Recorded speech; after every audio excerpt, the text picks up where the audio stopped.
8 months. That's how long Zuri Bennett kept a secret heavy enough to crack the foundation of Seoul's most feared criminal empire.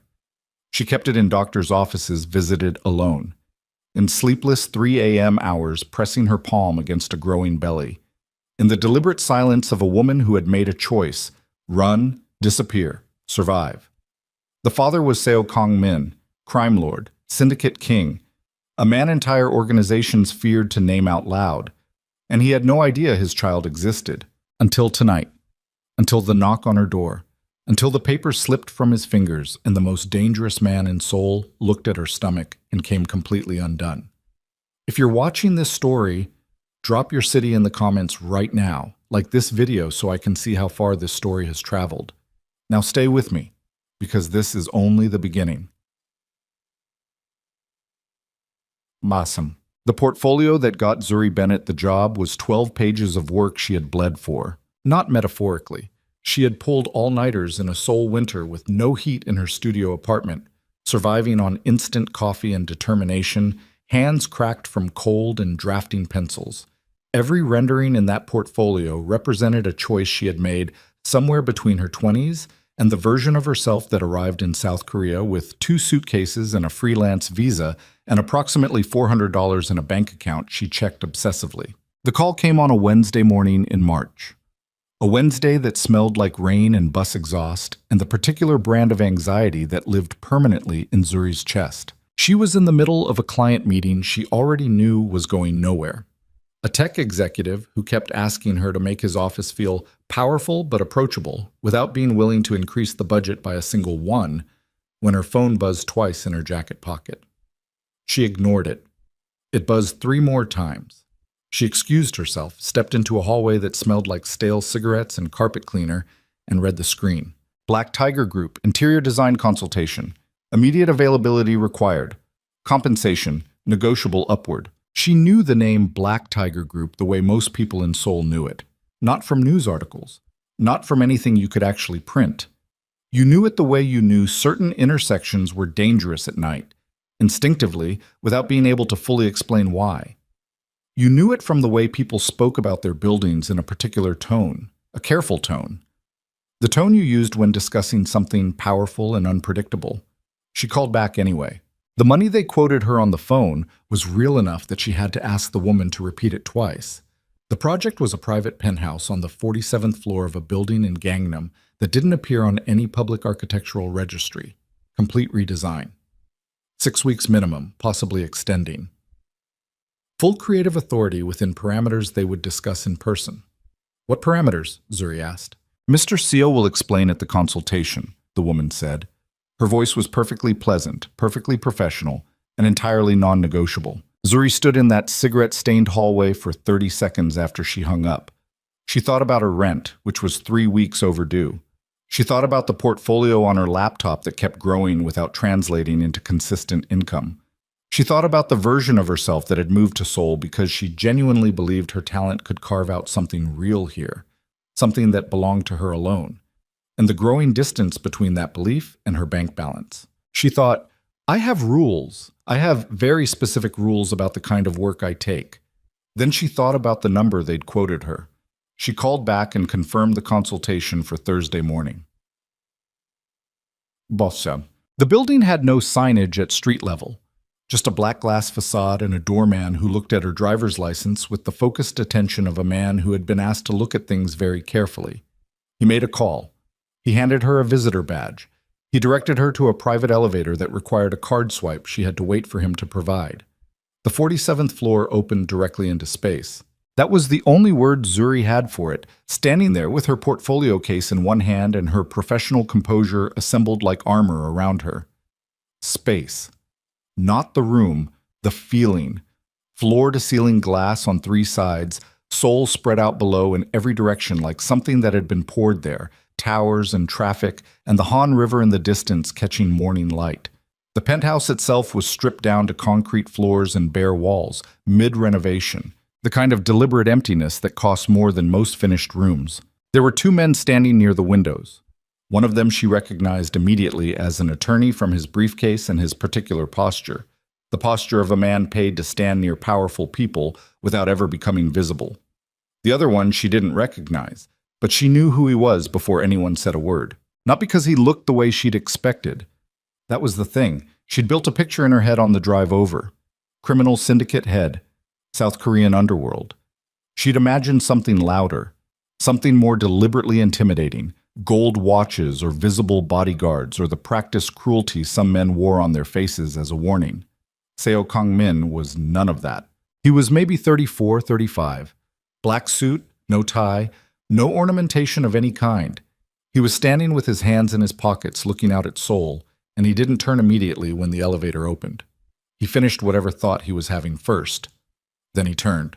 He had the kind of face that gave nothing away, not because it was blank, but because everything in it had been arranged with deliberate control. High cheekbones, dark eyes that moved across her once, efficient and thorough, the way you'd assess a space rather than a person, cataloging details, filing them. Then he nodded, almost imperceptibly, like he'd confirmed something he'd already suspected. "Miss Bennett," he said. Not a greeting exactly, more like an acknowledgement. "Mr. Seo." She matched his register precisely. She had learned, working in Seoul, that the way you entered a room determined most of what happened in it. He gestured toward a temporary table someone had set up in the center of the space. 2 folding chairs, a rolled architectural blueprint, a water bottle. No coffee. She noted that. A man who didn't perform hospitality didn't feel the need to soften you up. She sat. He sat. The lawyer remained standing near the windows, which confirmed exactly what she'd assumed his function was. "I'll be direct," Kang-min said. "Please. This space needs to function as a private residence, not a showroom, not a power display." He unrolled the blueprint with the practiced motion of someone who had looked at many blueprints. "It needs to feel inhabited, private, specific." "Specific to what?" she asked. He paused for exactly 1 second. "To someone who doesn't need to prove anything." Zuri studied the blueprint. 47th floor, roughly 3,000 square feet, irregular angles where the building's facade curved. 3 bedrooms, a main living space, a study, a kitchen that had been gutted. She could see immediately what the previous designer had done, or tried to do. The bones were good. Everything added on top had been wrong. Too formal, too much marble. The kind of design that was trying to communicate wealth rather than actually accommodate a life. The previous design, she said carefully, was trying to perform something. Something shifted in his expression. Not much, just a slight relaxation around the eyes. "Yes." "What are the parameters?" "Nothing that's meant to impress. Nothing that references—" He paused, choosing words. "Professional associations." She understood him. Nothing that looked like a crime boss lived here. Nothing that signaled power or threat or the specific aesthetic of men who'd built their world through violence and control. "Budget?" she asked. He named a figure that she kept entirely off her face, though she felt it in her sternum. "Timeline?" 6 weeks initial phase, potentially extending based on progress. She looked at the space again, at Seoul beyond the glass, at the bare concrete floor, at the blueprint with its careful measurements. She thought about her rules. "I'll need full creative authority within your stated parameters," she said. "I don't do collaborative design by committee. I'll present options, you'll have final say, but the vision is mine to develop." He studied her for a moment. "That's exactly what I want." She extended her hand. He shook it. His grip was firm and brief, the handshake of someone who didn't need to demonstrate anything through physical contact. "I'll need access to the space daily," she said. "Early mornings sometimes, late evenings. The work dictates the hours. Someone will coordinate access for you." She nodded once and began rolling the blueprint back up. Then she stopped and looked at him directly. "One more thing." "Go ahead." "I understand the nature of the group that commissioned this project. I'm not naive about what that means." She held eye contact. "What I am is a professional. I don't ask questions outside the scope of the work. I don't comment on things I observe. And I don't alter the quality of my work based on who's paying for it." She let that sit for a moment. "I need the same professionalism in return. I work without interference." The silence lasted 4 full seconds. Then Kang Min said, "Agreed." And that was how it started. The first 2 weeks were purely technical. Zuri arrived each morning at 7:30, before most of the building staff, let herself into the penthouse with the access card she'd been issued, and worked. She measured. She photographed. She stood in different parts of the space at different times of day to track the light, the way it moved through the floor-to-ceiling glass, where it fell warm, and where it turned cold and gray. She tested acoustics by clapping once in each room and listening to what came back. She pressed her palm flat against exterior walls to feel where cold transferred from outside. She took all of this and turned it into detailed client notes and material boards, and 3 completely different conceptual directions that represented genuine choices rather than variations on a theme. She was good at her job. She had always been good at her job. That had never been the question. The question had always been whether the right people would ever see it. Kang Min appeared on the 3rd day. She was on her knees photographing a section of floor near the eastern window when she heard the elevator, and she stayed where she was until she'd finished the shot she needed. She heard him walk into the space, heard the pause when he saw her on the floor, heard nothing else for a few seconds. She stood up and turned around. "I'll have initial concepts ready by Friday. I'm not here to check progress," he said.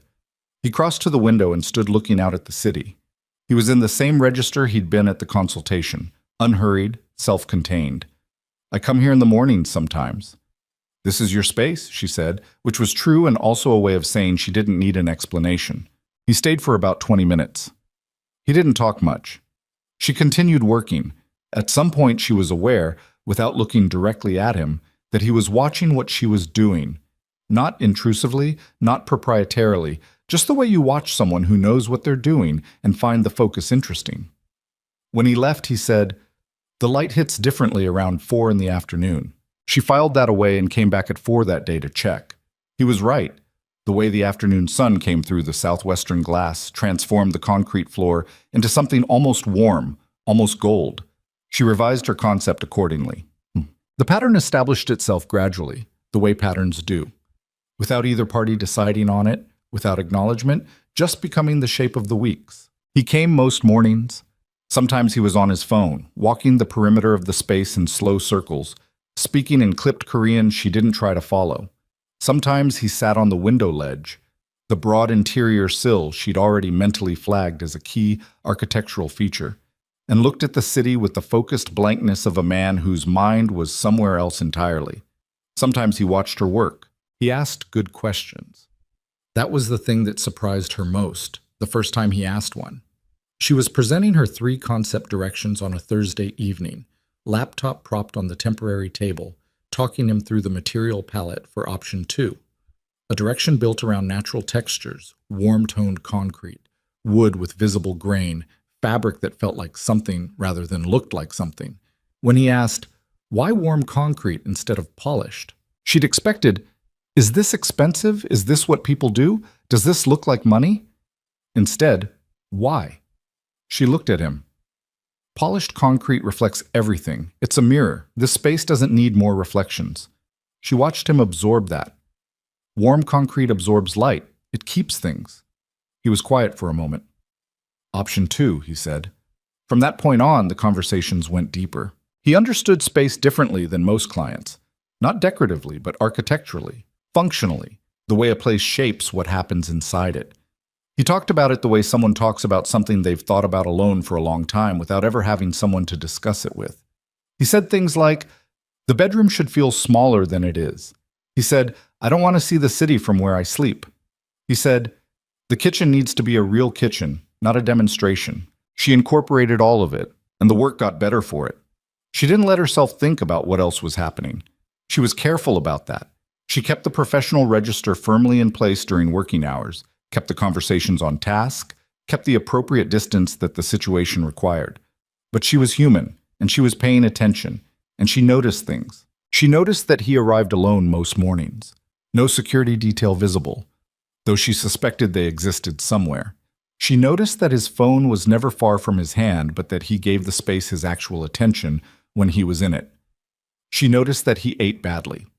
She'd seen him, more than once, absently consuming convenience store coffee and something from a vending machine.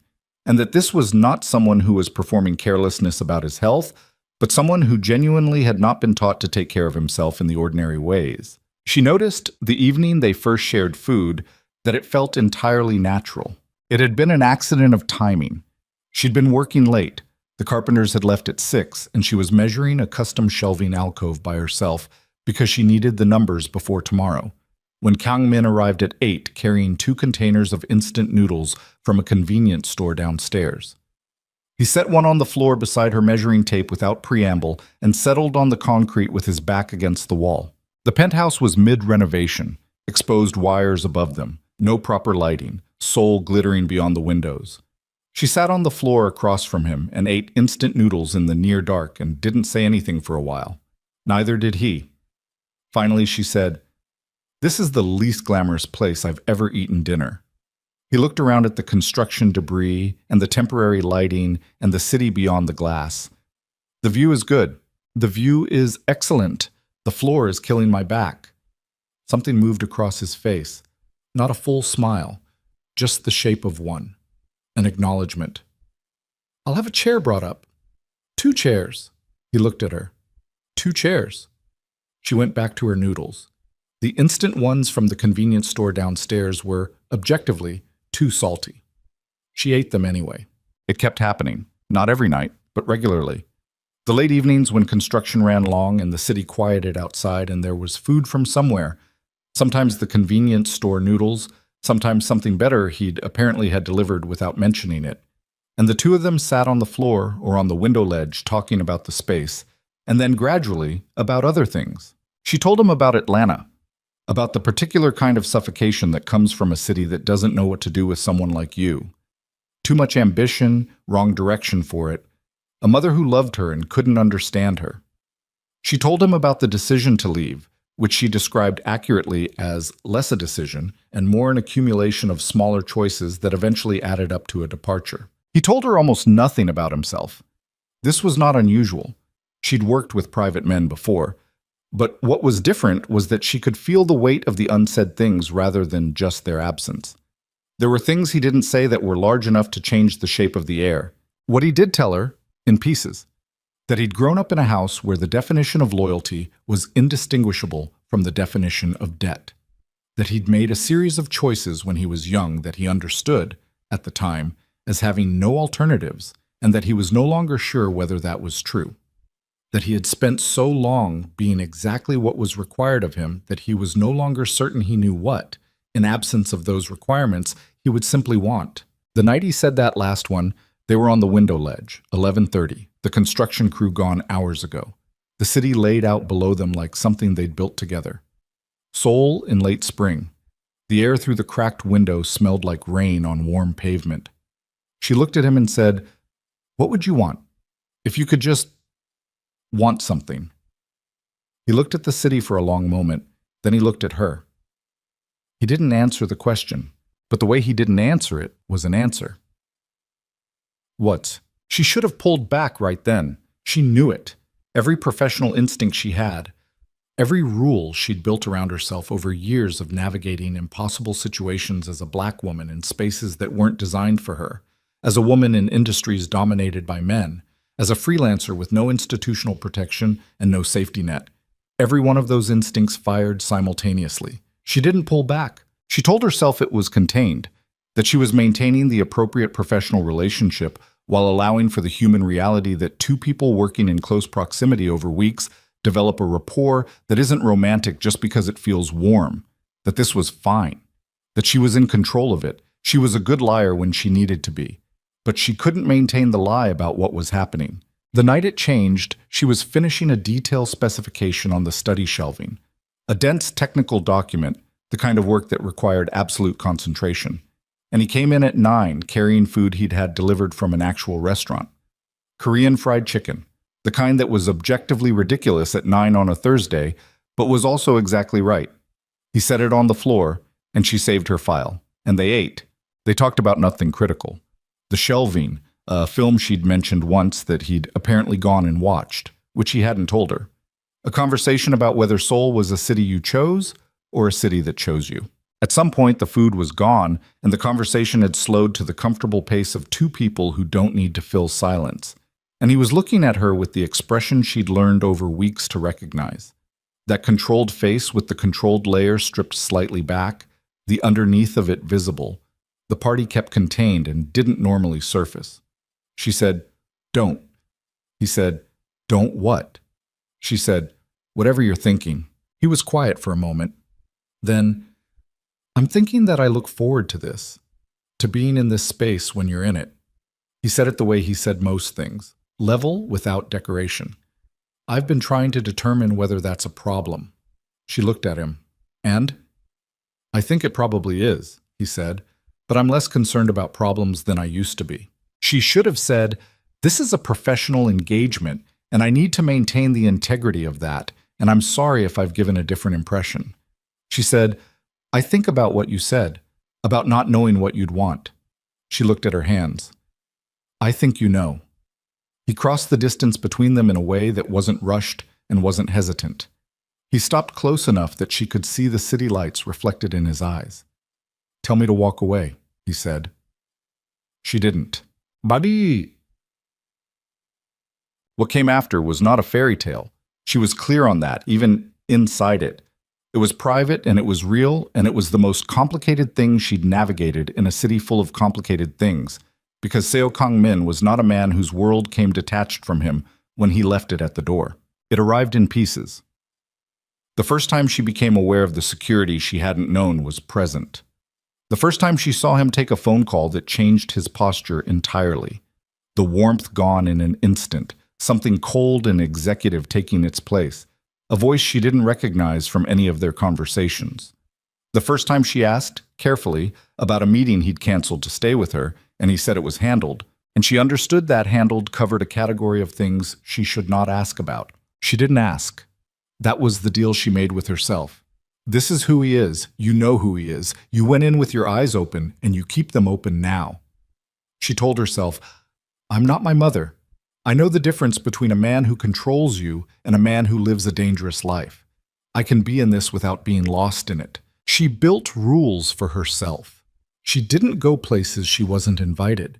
She didn't make demands. She didn't try to extract him from his world, and she didn't let it extract her from hers. The design project finished in 7 weeks. The penthouse was transformed, real, warm, specific, exactly the place she'd envisioned. The bare concrete floors polished to a muted warmth, shelving built from wood with actual grain and weight, light fixtures she'd sourced from 3 different countries, a kitchen that was genuinely functional and beautiful, fabric on the furniture that invited contact. It felt lived in before anyone lived in it. That was the highest compliment she knew how to give herself. On the last professional day, walking through the completed space with him, she watched him move through it, touching the shelf edge, looking at the way light fell across the floor in the late afternoon, standing in the kitchen that was now a real kitchen, and she felt the particular satisfaction of work that had gone the way it should. He turned to look at her. "Thank you," he said, and he meant it in layers. "You're welcome," she said, and so did she. They didn't define what they were. That was the choice she made, the choice she rationalized. Definition creates expectation, creates vulnerability. She didn't need a definition. She was in control of this. Then the invitation arrived. It was a formal event, the kind of gathering where the invitation itself communicated power, heavy cardstock, hand calligraphed, delivered by an actual person rather than email. Kang-min called her the morning it arrived. "There's an event," he said. "I'd like you to attend." She should have asked more questions. She wore black. She wore the dress she'd bought for a client presentation 2 years ago that had been too good for the context it was used in. She arrived at the venue, a traditional Korean mansion that had been converted into a private event space, the kind of place that existed at the intersection of old money and new power. And the moment she stepped inside, she understood 2 things simultaneously. 1, this was not a business dinner. 2, she was the only person in the room without a clear, pre-assigned function. The crowd was the kind that didn't take photographs and didn't get photographed. Politicians with their professional smiles slightly off, the kind of off that meant they were among people they didn't need to perform for. Men who ran things, companies, territories, information networks, standing in the practiced configurations of people who negotiated in rooms exactly like this one. Wives and companions present with the particular composure of women who had learned exactly how much to see and exactly how to appear not to have seen it. Kang Min was at the center of it, not performing. That was the wrong word. Occupying. The way a building occupies a city block. He moved through the room and people oriented to him without appearing to, conversations adjusting, space clearing in his direction. He brought her a drink and stood beside her and introduced her to the people who moved into their orbit, introducing her as the designer who had completed the penthouse, which was true and also a container for something that everyone present seemed to understand the dimensions of. She held her composure because she had spent years learning how to hold it. Then the room changed, not dramatically, not with a fanfare. A man entered, older, 60s. The kind of physical presence that comes not from size, but from the accumulated weight of years of being the most dangerous person in a room. And everything shifted toward him the way iron filings shift toward a magnet. Not obsequiously, not with performance, just the gravitational adjustment of a room when the actual center of power enters it. Seo Dong-chul. She didn't need anyone to tell her. He moved through the room, greeting people with the efficiency of someone who had done this 10,000 times and found it mildly tedious. He reached Kang Min. They embraced with the formality of men who know the cameras are always running, even when there are no cameras. Then Dong-chul's eyes moved to Zuri. The look lasted less than 3 seconds. It was perfectly pleasant. It communicated absolutely nothing. It chilled her to the bone. Kang Min brought her back into the conversation, his hand briefly at her back, the first deliberate, visible physical gesture of the evening, which she understood as intentional.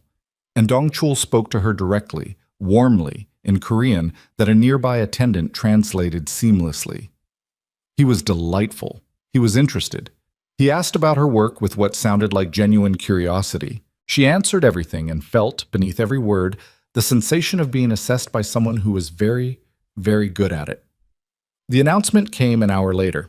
She was talking to a woman whose name she'd already forgotten, the wife of someone or the companion of someone, elegantly dressed, eyes doing the same careful calculation Zuri's were, when the energy in the room shifted for the second time. This shift was different. It gathered. It came to the center of the room where Dong-chul stood at a small elevation, a man near him touching a glass with a utensil to quiet conversation. The announcement took 4 minutes. She followed the Korean in pieces, enough to understand the shape of it before the translation came. Betrothal. Engagement. The Seo family in alliance with the Lim family, Seo Kang Min and Lim Jia. The room applauded. Zuri held her drink and did not move and did not change her face. She did not look at Kang Min. She looked at the floor for 1 second, the beautiful old wood floor of this converted mansion, polished to a high shine, the light pooling in it. And she put away everything she felt with the efficiency of someone who had been doing it for years. Then she lifted her eyes, put her smile back in place, and said something appropriate to the woman beside her whose name she had not retained. She left at the first reasonable opportunity. She called for her own car. She had learned, in Seoul, to always have her own car, and sat in the back of it and watched the city go past and did not cry. She did not cry because she had not been naive, she told herself. She had gone in with her eyes open. She had known exactly who he was and what his world contained. She had just not known about this particular piece. Her phone rang 3 times on the drive home. Kang Min. She turned it face down and watched the streets. In her apartment, alone, she ran the math in her head with the mechanical focus of a woman who needed to function. Professional relationship complete. Personal entanglement present but not publicly established. No claims, no agreements, no obligations on either side. She was fine. Then she went to the bathroom and gripped the edge of the sink and let herself fall apart for exactly 5 minutes, which was the amount of time she'd learned she could afford. When the 5 minutes were finished, she washed her face, straightened up, and went to her desk. 3 days later, sitting in a pharmacy at 1 in the afternoon on a Tuesday, she stared at a plastic stick and understood that the math had changed completely. The window on the test showed 2 lines. She sat in the pharmacy bathroom for a very long time. Then she stood up, looked at herself in the mirror, really looked, the way you look at someone you need to make a decision about, and said, out loud, to no one, Okay. One word. Everything after it would be harder than anything that had come before. She had 4 weeks before she started to show. She used them. She liquidated what savings she had. She researched neighborhoods in 2 other cities. She packed strategically. Not everything, just what mattered, what could fit in cases she could carry alone. She did not call Kong Min. She told herself, this is the right choice. This is the only choice. A child does not belong to an empire. A child does not become a bargaining piece in power structures she hadn't chosen and couldn't survive. She had watched her mother lose herself piece by piece inside a controlling man's orbit, and she had sworn, at 17, at a kitchen table that smelled like arguments and quiet resignation, that she would never allow that to happen to her. This was not the same thing, she knew. Kong Min was not her mother's man, but the world he lived in was not a world you escaped once you were inside it. The child would be known, the child would be claimed, and she would spend the rest of her life fighting to protect something that had already been designated as an asset in someone else's equation. She left on a Thursday morning, before sunrise, in a taxi that she'd ordered from a phone account she'd created specifically for leaving. Seoul fell away behind her. She kept moving. For 8 months, she kept moving, from one rented room to another, taking small design contracts remotely, building the minimum she needed to survive while her body did the extraordinary work of growing a life she had chosen to protect alone. She told no one who might tell him. She saw doctors under a private arrangement. She slept badly and worked precisely, and kept herself contained the way she'd learned to do. The way she'd been doing since she was old enough to understand that the world did not naturally expand to accommodate her. She was fine. She was surviving. She was so tired. And then, 8 months after she disappeared from Seoul, in a small apartment in a city that had slowly begun to feel almost like somewhere she could breathe, she heard the knock on her door at 9:30 on a rainy evening. She wasn't expecting anyone. She looked through the peephole. The breath left her body completely. Seo Kang-min stood in the hallway in a black suit, holding a manila envelope in one hand, rain on his shoulders from the walk between wherever he'd parked and here, looking like a man who had traveled very far and had not slept enough in a very long time. She stood on her side of the door with both hands pressed against the wood and did not move for 10 full seconds.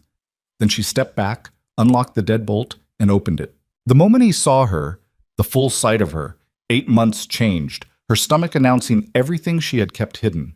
His face did something she had never seen it do in all the weeks they'd spent together on the floor of an unfinished penthouse. It broke. Not dramatically, not loudly, just the control that was always there, the composed surface she'd cataloged piece by piece, dropped entirely, and underneath it was something she'd never been prepared for. The envelope fell from his hand. Papers scattered across the hallway floor. He stood there in the rain-damp air, looking at her, and at the evidence of the months she'd kept from him. And for the first time since she'd known him, he looked like a man with nowhere to go. She said, "Kong Min." He said, "How long?" Not a question. A line of wire pulled taut. She said, 8 months. He closed his eyes, just for a second, just long enough that she felt it. When he opened them again, the break was still visible. But underneath it, something else was assembling itself. Something with edges, something with direction. She stepped back from the door. He came inside. And whatever had existed between them before, whatever careful, compartmentalized, mutually unclaimed thing they had built on a concrete floor with noodles and city light, was gone now, replaced by something far more serious, far more dangerous, and completely without a clear ending. Because what Zuri didn't know yet, what she couldn't know, standing in her small apartment with the rain on the windows and Kang Min's shattered face in front of her, was that the papers scattered in the hallway were legal documents, filed by his father, and her daughter's name was already written inside them. The papers were still on the floor in the hallway. Neither of them moved to pick them up.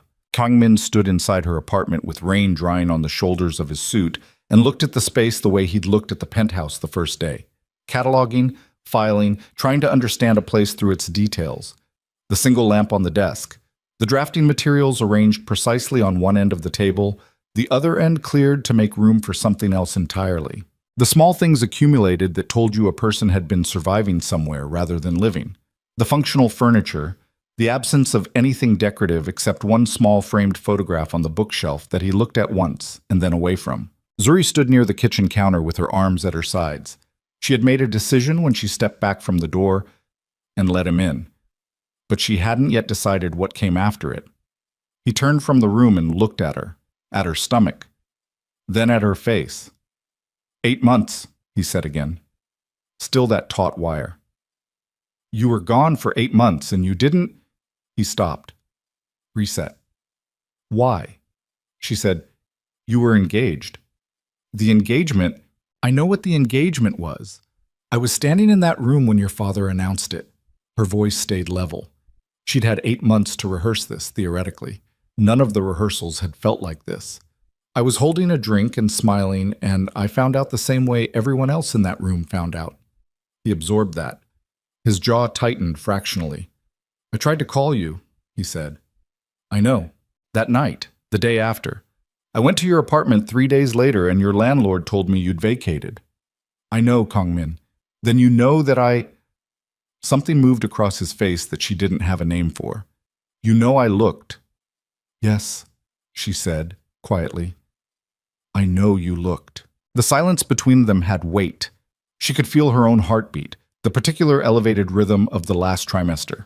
Her body constantly reminding her of the work it was doing, whether or not her mind was present for it. She pressed one hand against the counter edge. Not leaning, just grounding. You should sit down, he said. I'm fine standing. Zuri, I said I'm fine. He closed his mouth. He looked at her hands. He looked at the counter she was touching. He nodded once and didn't push it. She said, Why are you here? I found you. I know you found me. I'm asking why you came. He looked at her directly. Because you're carrying my child, and I didn't know. And now you do. And now I do. He moved, not toward her, sideways, to the window. The same instinct he'd always had in enclosed spaces to find the exterior wall, the view. The window in her apartment showed a rain-dark street and a convenience store sign and a car going past. Not Seoul, not 47 floors up. He looked at it anyway. I need to know she's safe. Zuri went still. She. He turned to look at her.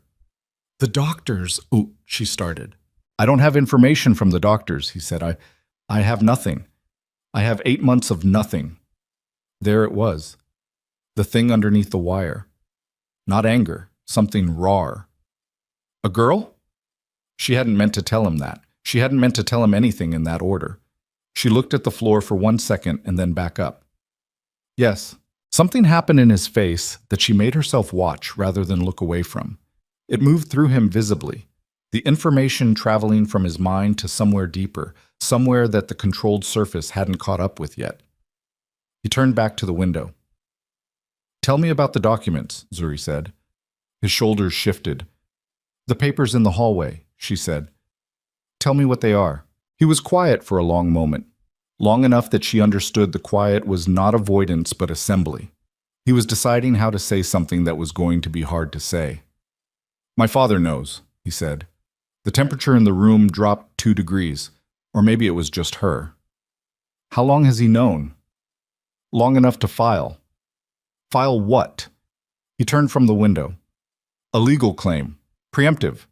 Future guardianship rights over... He stopped. Over the child. Zuri heard the words. She heard them individually, in sequence, and processed what they meant with a kind of terrible clarity. She said nothing for a full 10 seconds. Then, Your father filed for guardianship rights over my unborn daughter. Yes. Without establishing paternity. He has lawyers who are very good at constructing legal frameworks that don't require conventional prerequisites. She stared at him. When? 6 weeks ago. 6 weeks. She'd been here, in this apartment, doing remote work and prenatal appointments and telling herself she'd built enough distance. And 6 weeks ago, someone had already put her daughter's name on a legal document. She felt something cold move through her chest. Not fear exactly. Fear would have been cleaner. This was something more specific. The recognition that she had not run far enough, that there was no far enough, that the world she'd tried to exit had been tracking her the entire time. He had me watched, she said. It wasn't a question. I think so, yes. For how long? I don't know. I found the documents 3 days ago. His voice stayed even, but she could hear the effort underneath it. I didn't know he was looking. I didn't know he'd found you. But you were looking. I had people looking, yes. He held her gaze.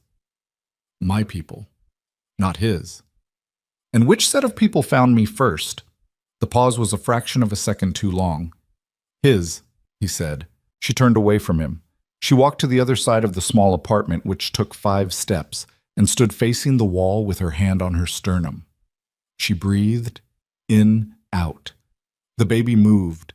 The particular interior motion she'd spent months learning to read, a shift and a press against her ribcage that usually meant the baby was repositioning in her sleep.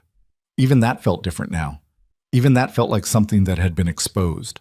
Why are you telling me this? She said to the wall. Why didn't you just come here and not tell me? And because you needed to know. Because I needed to know. She turned around. Or because you needed to tell me before his lawyers contacted me and I found out without you in the room. He looked at her steadily. Both, he said. Both are true. She appreciated, numbly, that he didn't lie about it. She'd always appreciated that. In the weeks of the renovation, through all of it, he'd never given her something soft when the real thing was hard. It had been one of the things she'd tried not to love about him. What does the document actually say? She said. Specifically, he crossed to the hallway, crouched, gathered the papers from the floor. He was methodical about it, the same careful focus he brought to everything. He brought them to the table and laid them flat, and she came to stand across from him, the table between them. She looked at the documents. Korean legal formatting, dense text, a law firm name at the header that she recognized from the kind of context you wish you didn't have. Beneath the firm name, her daughter's status, not yet born at the time of filing, referred to in the language of property and inheritance and bloodline continuity that made her stomach turn in a way that had nothing to do with the pregnancy. She looked up at Kong Min. He wants to control her, she said. He wants to ensure succession. Say what it is. His jaw moved. He wants control. Yes. She's not born yet. I know. She is inside my body right now, and your father has already put her name on a legal document about who gets to make decisions about her life. Yes. His voice was tight. I know what it is, Zuri. Do you? She heard her own voice shift, not louder, but denser, the particular compression of anger that had been building for 8 months and had now found a specific, available target. Because you grew up in that world. You grew up with that man. And I need to know, right now tonight, whether you actually understand what this is or whether you're standing in my apartment explaining your father's legal maneuver to me like it's a business problem that needs management. The silence was absolute. He held her gaze for a long moment. Then he said, I understand what it is. Tell me. He wants to use my child as a piece in a structure he's been building for 40 years. The control in his voice had changed texture. Not gone, but different, with something underneath it that she had never heard from him. He looks at her, and he sees an heir, a continuation, a card in a hand he's been playing since before I was born. He put both hands flat on the table. I'm not here to manage this, Zuri. I'm here because I'm not willing to let that happen. She looked at him for a long time. Her back ached. It had ached for weeks, the particular bone-deep exhaustion of late pregnancy. The way your body remaps itself to accommodate another life, and the weight of that remapping accumulates daily. She was tired in a way she couldn't fully explain to anyone who hadn't done this alone. Not just physically, the kind of tired that settles in your decision-making and your emotional processing and your ability to trust anything at all. She pulled out the chair on her side of the table and sat down because her back demanded it. He remained standing. The engagement, she said. What happened to it? He was quiet for a moment. It ended 4 months ago. She looked at him. Why? Because I ended it. You ended it? Yes. You... She pressed her palm flat against the table. 4 months ago. Yes. So for 4 months you have been unengaged, and you spent that time looking for you. He said it without hesitation. I spent 4 months looking for you. She absorbed this. She sat with it. She looked at the documents on the table between them, and then at her hands, and then at him. Why didn't you tell me, she said, about the engagement before that night? His mouth tightened. I told myself there was time, that I would manage my father's expectations and find a way to... He stopped. I handled it the way I handle everything, inside my own perimeter. I didn't tell you because I didn't want to involve you in something I believed I controlled. His eyes were on her face. I was wrong. I'm telling you that directly. You're telling me that directly, she said flatly. Yes. Great. She pushed up from the chair, carefully, with the deliberate management of movement she'd developed over months, and walked to the kitchen. She needed water. She needed something to do with her hands. She filled a glass from the tap and stood at the sink with her back to him. You didn't tell me because you thought you could manage it. I didn't tell you about the pregnancy because I thought I could manage it. She took a long drink. We're both very good at managing things alone. Zuri, I'm not finished. She set the glass down. I left because I was afraid. I'll say that clearly. I was afraid of exactly this. She gestured toward the documents without turning around. Of being inside a situation where my daughter could be used for something, where her existence could be claimed by people I didn't choose and can't control. She finally turned around. And I was afraid of you. Not the way people are afraid of you. Afraid of... She stopped. She made herself say it. Afraid of how much I wanted to stay, and how dangerous that wanting was. He stood across the kitchen from her. He was very still. I'm not my mother, she said. And this isn't what she went through. I know that. But I've spent my entire adult life making sure I never end up in a position where someone else's world overrides mine. And you? She pressed her lips together. Your world doesn't have edges, Kang Min. It doesn't end somewhere and leave room for something else. It goes all the way to the horizon. He crossed the kitchen. He didn't touch her. He stopped close enough that she could see his face clearly in the kitchen light. The exhaustion that matched hers. The lines of a man who had not been sleeping. The eyes that were doing what they'd always done in the construction dust quiet of an unfinished room, paying attention to her. What do you need from me? He said. Right now, tonight. She looked at him. Don't, she said. Don't be reasonable right now. I've been alone for 8 months and your father's name is on a document about my daughter and I need... Her voice cracked. Just once, just slightly, and she hated it. I don't know what I need. He reached out and put his hand over hers on the counter. She didn't pull away. For a moment, that was all it was. His hand over hers, and the rain on the windows, and the low hum of the refrigerator and the baby moving inside her. The steady fact of a life that existed regardless of every complicated thing surrounding it. Then her phone rang. She looked at the screen on the counter. A number she didn't recognize. Seoul area code. She and Kang Min looked at each other. She answered. The voice on the other end was a man she'd never spoken to. Calm, professional, the meticulous calm of someone who had been coached to deliver information without inflection. He introduced himself as a lawyer. Not Kang Min's lawyers. The name of the firm was the one on the documents on her table. He said, Ms. Bennett, I'm calling on behalf of Seo Dong-chul. We've been attempting to reach you regarding a legal matter pertaining to your unborn child. I want to inform you that a formal petition has been filed requesting, she said, I'm aware of the filing. A pause. Then, I see. Then you may also be aware that under current international family law, statutes applicable to the child's potential citizenship. I'm aware of the filing, she said again. I'll be consulting my own legal representation. Please direct all further communication to that representation.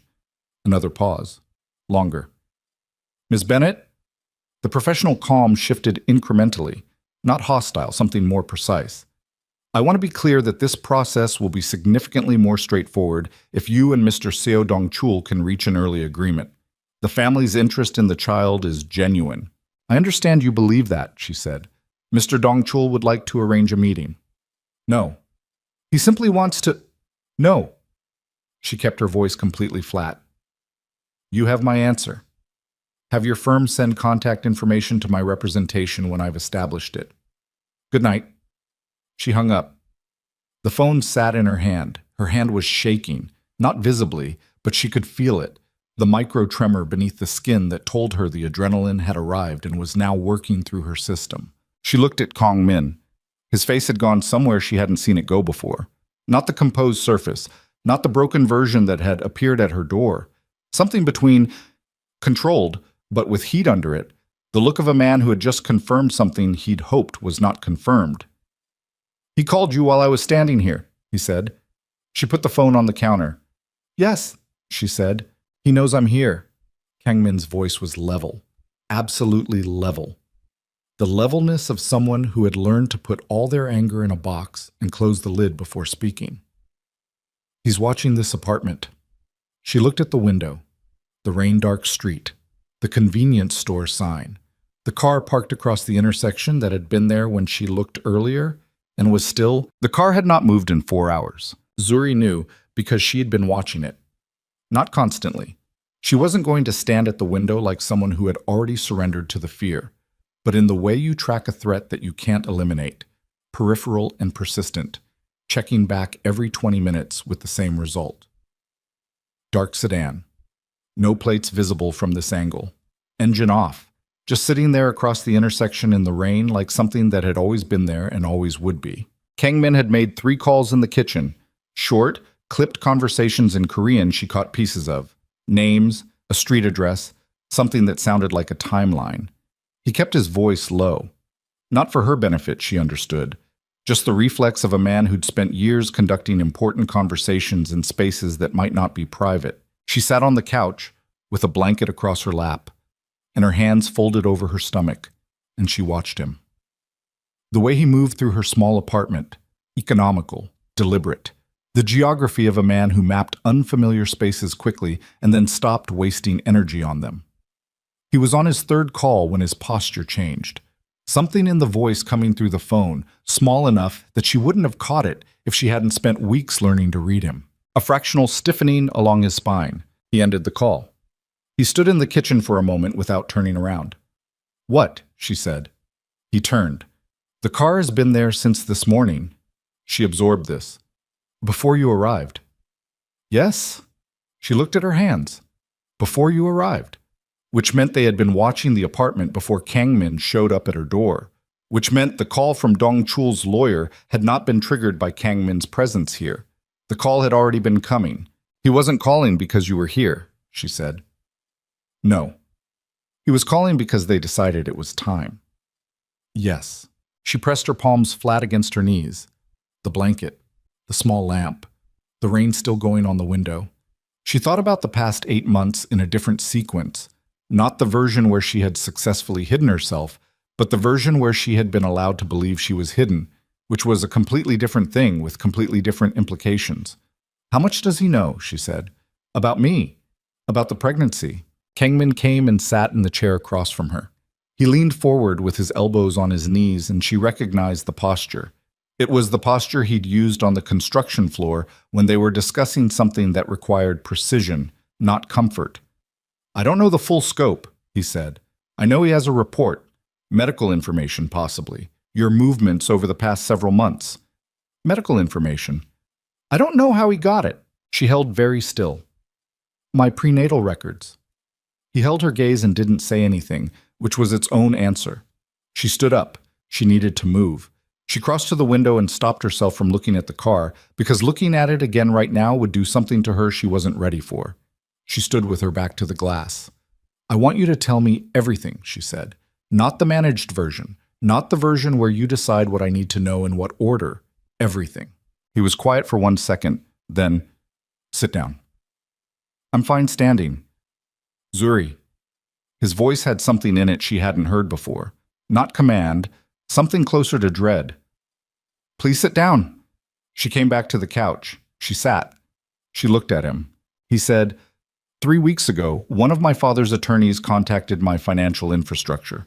Not through me, through a network that operates adjacent to the syndicate's primary accounts. They were documenting the provenance of any assets I might claim as separate from the family holdings." He paused. "My father has been building a legal case that would allow him to classify any child of mine born outside a sanctioned family arrangement as a dependent of the CO family estate. Not as my child, as a family asset." The words landed one at a time. "An asset," she said. "Yes." "He's been building this case for how long?" Another pause. Longer. The kind that meant the answer was worse than the question. My lawyers believe the framework was initiated approximately 5 months ago, he said, 2 months before the engagement ended. She stared at him. He started building a legal case to claim my daughter before you even broke off the engagement. Yes.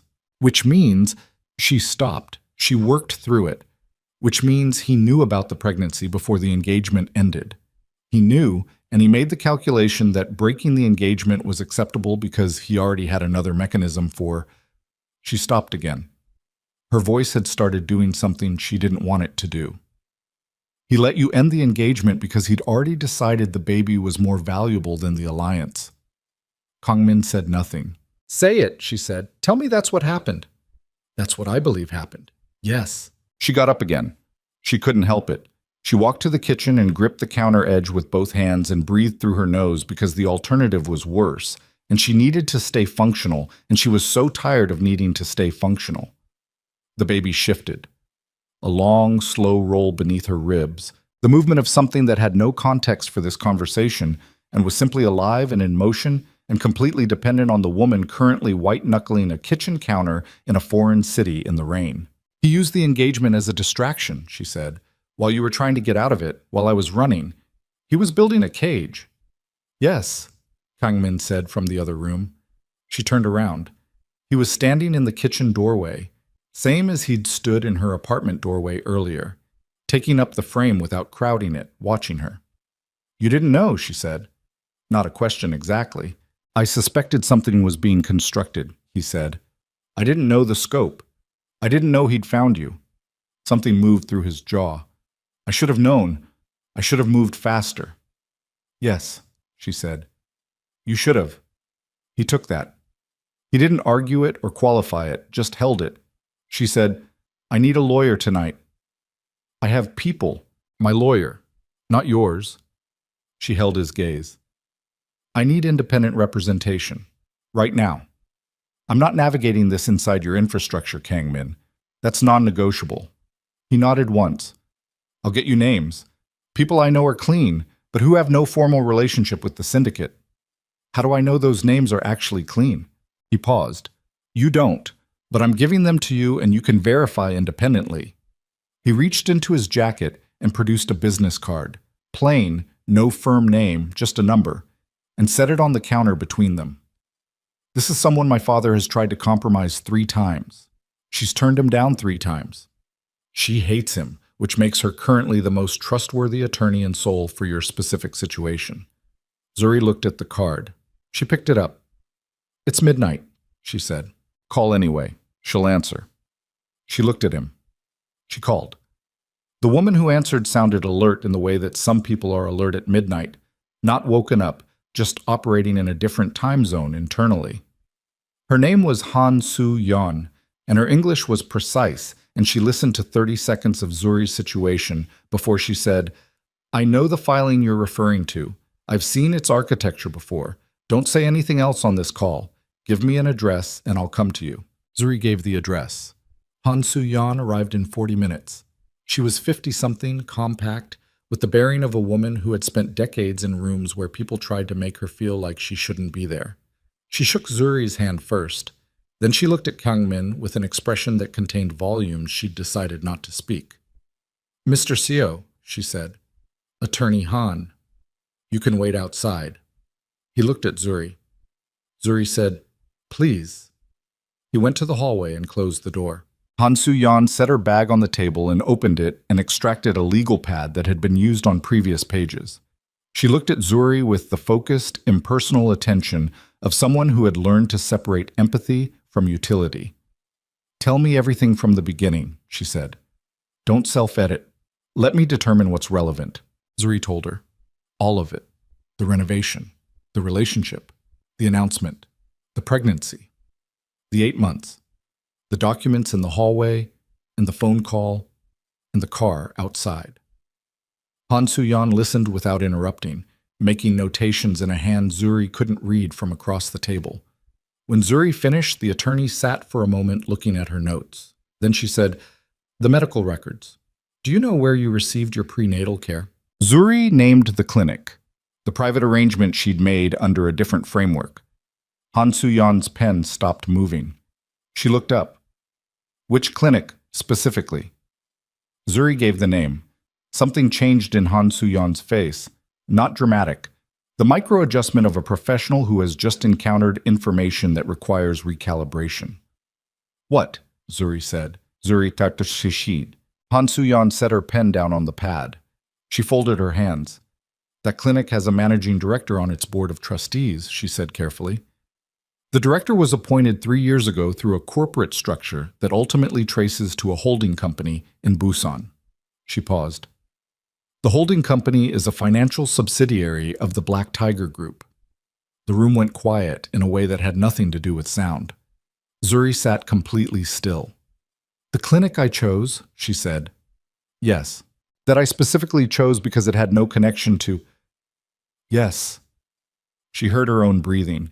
She felt the particular internal silence of a person whose fundamental operating assumption has just been dismantled from the ground up. She had chosen that clinic with care. She had researched it. She had been so careful about the research, so deliberate about the distance she'd established, about maintaining exactly the separation she needed. He set it up, she said. Her voice sounded distant to herself. He set up a clinic and waited for someone like me to use it. I can't confirm intent, Han Su-yeon said, but structurally, don't. Zuri held up one hand. Don't give me the legal version. Tell me what you actually think. Han Su-yeon looked at her steadily. I think Seo Dong-chul is a very patient man who builds systems rather than pursuing individual targets. I think when his son formed an attachment to you, which was likely observed and reported, he began constructing contingencies. Not because he knew about a pregnancy, because he doesn't leave variables unaddressed. She let that sit. The clinic would have been useful for anyone in your position, regardless of pregnancy. The fact that it became specifically useful in this case is, she paused, convenient for him. Zuri pressed her hand flat against the table. The surface was cool under her palm. She focused on the physical fact of it. She thought about every appointment, the waiting room she'd sat in, the nurses who'd been so warm, the doctor who'd been so thorough. She thought about the files, her name, the baby's development documented week by week, ultrasound images, blood work, everything a legal team would need to establish the biological reality of a life not yet born. She said, "Can he actually win? If this goes to a formal proceeding?" Han Su-yeon picked up her pen again. "Not on current statute, but he's not trying to win a conventional proceeding." She made a notation. He's trying to create enough legal complexity that any resolution requires his cooperation. He doesn't need to win custody. He needs to make the alternative to cooperation too exhausting and expensive to sustain. She looked up. It's a compression strategy. He squeezes until cooperation looks like the easier choice.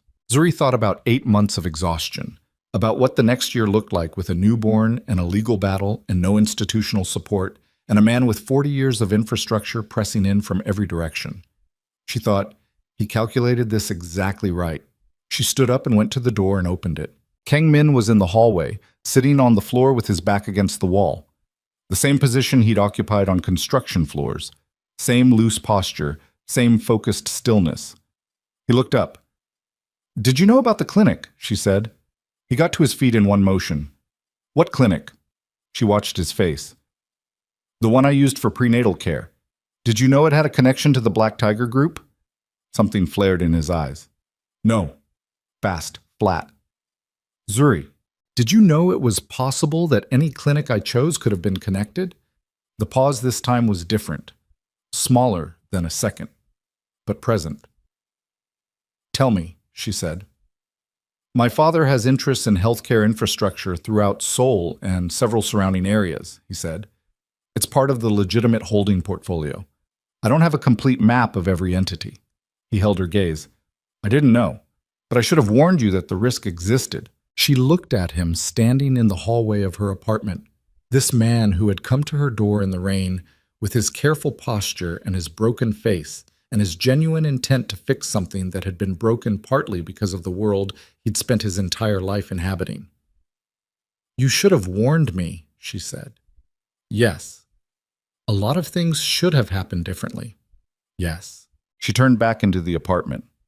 Han Soo-yeon was watching from the table with the neutral expression of a woman who had witnessed many versions of this particular conversation and had stopped having opinions about them. "What do we do?" Zuri said. Han Soo-yeon looked at her notes. "Your strongest immediate move is paternity establishment through Kang Min specifically, a voluntary filing that creates a legal relationship between him and the child that supersedes his father's guardianship claim." She looked up. "It's a legal maneuver, but it requires his willing participation, and it needs to happen before you go into labor, because once the child is born, the timeline on these filings becomes more complicated." Zuri turned. Kang Min was standing in the doorway. "I'll file tonight," he said. He hadn't needed to hear the whole explanation. "It's midnight," Han Soo-yeon said. "My attorneys can prepare the documentation in 2 hours. I'll need your signature." He looked at Zuri. "Both signatures." Zuri looked at him. She thought about what this meant, not the legal mechanics, but the reality of it. Signing a document that linked her daughter's legal identity to Seo Kang Min. A man she'd run from. A man whose world she'd been trying to exit for 8 months. A man standing in her apartment doorway at midnight who had just told her, without hesitation, that he would file paternity documents in the middle of the night for a daughter he'd known about for 3 hours. She thought about the compression strategy, the exhaustion of the alternative. She thought about her daughter, who was going to be born into this regardless of what Zuri chose. 2 hours, she said. He already had his phone out. What happened in the next hour moved with the compressed urgency of a situation that had already been decided. Lawyers on phones, documents being drafted in offices that were lit up past midnight, Han Soo-yeon reviewing draft language with the speed of someone who had been handed exactly this type of document before. Kang Min worked from the kitchen table, his jacket off, phone wedged between his shoulder and his jaw, his handwriting moving across paper with the precision of a man who had spent years signing documents that mattered. Zuri sat on the couch with her feet up and watched the ceiling and felt the baby move, and did not let herself think about anything further than the next hour. The next hour was manageable. The next hour had a task in it. She could get through a task. Han Soo-yeon sat across from her, reviewing something on her tablet. Then she stopped. She looked up slowly. "Ms. Bennett," she said. Her voice had changed register. Not the professional tone, something quieter and more careful beneath it. "I need to tell you something that I learned while verifying the clinic's corporate structure, something that was in the documentation I pulled." Zuri looked at her. Han Soo-yeon set the tablet on the table between them and turned it so Zuri could see the screen. A corporate filing document, names and dates, and the particular dry language of legal registry. She scanned it and at first saw nothing she didn't expect, and then she reached the bottom section where the clinic's patient data sharing agreements were listed. There was a name in the authorized recipients column, not Seo Dong-chul, not the Black Tiger Group's legal team. A name she recognized from a different context entirely. A face she'd seen once, at an elegant dinner, a woman who had stood near her for 20 minutes at the event where the engagement had been announced. Lim Ji-ah, the woman Kang Min had been engaged to. Zuri looked at the date of the data sharing authorization. It was not 5 months ago. It was not when Dong-chul had supposedly learned of the pregnancy. It was 14 months ago. 3 months before Zuri had ever met Kang Min. She looked up at Han Soo-yeon. "This was already in place," she said. The words felt strange in her mouth. Before you were involved, yes. Which means the clinic's data infrastructure was not created in response to you specifically." Han Soo-yeon's voice was precise and careful. "It was created as a standing system, a net, if you want a metaphor, cast broadly over time." She folded her hands. "Which means the Lim family was involved in this infrastructure before the engagement, before Kang Min. The question of who specifically directed your data toward Dong-chul's legal team, whether it was the Dong-chul faction or the Lim faction or a cooperation between them, is something I cannot answer tonight." Zuri stared at the screen. The engagement had ended. The alliance had been called off. And yet the Lim family's name was on a data-sharing authorization that had given someone access to her medical records. She thought about the night of the event. The woman in the elegant dress, the 20 minutes of polished small talk. The eyes doing the same calculation Zuri's were doing. That was what she'd noticed. that they were both calculating. She'd assumed it was the ordinary social calculation of a complex room. She had not assumed it was someone who already knew who she was before they were introduced. "Kong Min," she said. He came from the kitchen immediately. He read her face before she said anything, and his expression shifted. The alert stillness of someone who has been handed unexpected information many times and knows what the face of it looks like. She turned the tablet toward him. He read it. She watched him read it. Watched the moment he reached the name, the date. Watched the information travel through him. He set the tablet on the table. He straightened up. "This was the Lim family system," he said. Not a question. "The data authorization predates your relationship with Ms. Bennett by 3 months," Han Soo-yeon said, "which means Jia's family built this infrastructure before the engagement was proposed," Han Soo-yeon said. "The engagement came after, which suggests the engagement itself may have been constructed, at least in part, as a mechanism for controlling what happened to any child I might have outside the Lim alliance," he said. His voice was completely flat. Zuri looked at him. "The two families planned this together." "The two families planned this together," he said. He said it the way you say something out loud to make it real, to make yourself responsible for knowing it. He pulled out the chair across from Zuri and sat down. He put both hands on the table, palms down, and looked at them for a long moment. She watched the controlled surface doing its work, containing what was underneath, keeping it functional, keeping it aimed at something useful. Then he looked up. "My father didn't just know about the pregnancy," he said. "He designed the conditions in which it would be documented. He designed the conditions in which any child I had could be legally located and claimed, regardless of what I chose or what the mother chose." He held her gaze. "He designed this before you were a factor. It was always going to be whoever I—" He stopped. "Say it," she said. "Whoever I chose to be with outside the plan," he said. "He wasn't monitoring you specifically. He was monitoring the possibility of me." She sat with that. The rain on the windows, the legal pad, the tablet with its damning date, the baby pressed against her ribs, alive and present and completely unaware that she had been a variable in someone else's equation since before her parents had ever spoken to each other. She said very quietly, "What do we do when the document is signed?" Kang Min looked at Han Soo-yeon. Han Soo-yeon said, "Once paternity is established voluntarily, Dongchul's preemptive claim loses its primary legal foundation. He'll challenge it. He has the resources to challenge it for years." She paused. "But the challenge becomes significantly harder if Kang Min is willing to formally and publicly take steps that what?" Kang Min said. Han Soo-yeon looked at him steadily. "That remove him from the structure his father controls." She let that sit. Dongchul's legal claim relies partly on the argument that the child is an heir to a family enterprise. If Kang Min is no longer part of that enterprise, he'd have to leave the syndicate, Zuri said. The room was very quiet.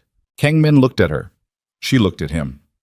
They were on opposite sides of a table in a small apartment in a city neither of them had planned to be in tonight, at 2 a.m, with a lawyer between them and a car still parked outside, and a daughter 3 weeks from being born into a world that was already arguing about who she belonged to. "I know what I have to do," he said. She said, "Don't tell me what you think I need to hear. I'm not." He held her gaze and there was nothing performed in it, nothing calculated. Just the face of a man who had arrived at the edge of something and was looking over. "I've known, I think, for longer than tonight. I've been looking for a reason to do it that was large enough to be worth the cost." He looked at the table. "She's large enough." Zuri looked at her hands. She wanted to believe him. She understood, with the precise self-knowledge of a woman who had spent years cataloging her own patterns, that the wanting to believe was itself a risk she needed to manage. That a man saying the right thing at the right moment in a crisis was not the same as a man who would do the right thing over years of ordinary days. She said, "If you're going to do this, you need to do it before she's born, not after. Not as a response to something your father does next." She looked up. "You do it now. On your own terms. Not because he forced it." He nodded. "I mean it," she said. "I need to know the difference between a man who left because he had to and a man who left because he chose to. My daughter needs to know that difference." He held her gaze. He said, I'll go to his headquarters tomorrow. Tomorrow, less than 12 hours from now. Han Soo-yeon's phone buzzed on the table. The documents were ready, her assistant confirming receipt from Kang Min's legal team. She turned her tablet to review them. The rain had eased slightly. The car was still across the street. Zuri looked at the window and then at Kang Min, and she thought, tomorrow, everything changes. Tomorrow, the man across the table from me either becomes someone I can build something with or confirms every fear I ran 8 months to outpace. And then her phone lit up with a message from a number she didn't recognize.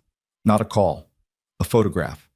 She picked it up and opened it, and the image loaded, and she went completely still. It was a photograph taken through a window. Her window. This window, tonight, from outside. Clear enough that she could see the lamp, the table, the legal pad, Han Soo-yeon's profile, the back of Kang Min's head. And in the center of the frame, unmistakably, her own face. Below the photograph, 3 words in English, no sender name. We see everything. She set the phone on the table face up. Both Han Soo-yeon and Kang Min read it. Kang Min picked up his phone, and his face had gone somewhere she had not seen it go before. Not the controlled surface, not the broken version at the door, not the raw honesty of the last 2 hours. Something colder and more absolute than any of those. The face of a man who had just understood that the rules of the situation had. Kang Min made 4 calls in 8 minutes. Zuri watched him do it from the couch, her phone still face up on the table with the photograph on the screen. She didn't turn it over. She made herself look at it. The image of her own window, her own face caught in lamplight, the clean ruthlessness of the message. She looked at it until it stopped being a threat and became information, because that was the only useful conversion available to her. Han Soo-yeon had moved to the corner of the room and was on her own phone, speaking in rapid Korean, her legal pad tucked under one arm. The apartment had transformed in the last 10 minutes. The air pressure in it had changed, the particular density of a space where people were operating under genuine urgency rather than the managed urgency of lawyers and documents. Kang Min ended his 4th call. He looked at Zuri. I'm moving you tonight, he said. No, that photograph was taken from street level. They have direct visual access to this apartment. By morning there will be. I'm not leaving tonight. She said it evenly. I'm 37 weeks pregnant, Kang Min. I'm not getting into a car in the rain and being relocated at 2 in the morning because your father sent a photograph. It's not just a photograph. I know what it is. She held his gaze. It's pressure. It's supposed to make me panic and move and make decisions from fear. I'm not doing that. She pressed her hands flat on her thighs. We sign the documents tonight. Tomorrow you go to your father. I stay here. He looked at her for a long moment. His jaw was tight, the controlled surface working harder than usual. There will be someone in the hallway, he said. My people. All night. Fine. And the car outside? I don't care about the car outside. She looked at the photograph one more time, then turned the phone face down. Let them watch. There's nothing to see. Han Soo-yeon returned from the corner. She looked between them. The documents are ready for signature. I'd recommend we execute them now and file electronically before morning. She set her legal pad on the table. Once that filing registers, Dongchul's team will know within the hour. Whatever they're planning to do next, they'll move faster. Then we file first, Kang Min said. They signed at the kitchen table. Zuri read everything Han Soo-yeon gave her. Every clause, every subclause, the specific legal language that established her daughter's paternity voluntarily and on record. Her handwriting was steady. She was proud of that. Her handwriting was completely steady. Kang Min signed after her. He didn't read it. He'd clearly reviewed it through his own lawyers before the copies arrived. He signed with the same precise motion she'd watched him use on renovation specifications months ago, the same focused compression of a man who committed completely to whatever he put his name to. Han Soo-yeon photographed both signatures and sent them. She watched the confirmation come through on her tablet, checked it twice, then looked up. Filed, she said. 7 minutes past 3 in the morning. She closed her legal pad. Congratulations! You've just fired the first shot. Nobody celebrated. Kang Min left at 4, after a brief conversation in the hallway with 2 men who had arrived silently and stationed themselves without visible weapons, and the kind of stillness that made weapons unnecessary.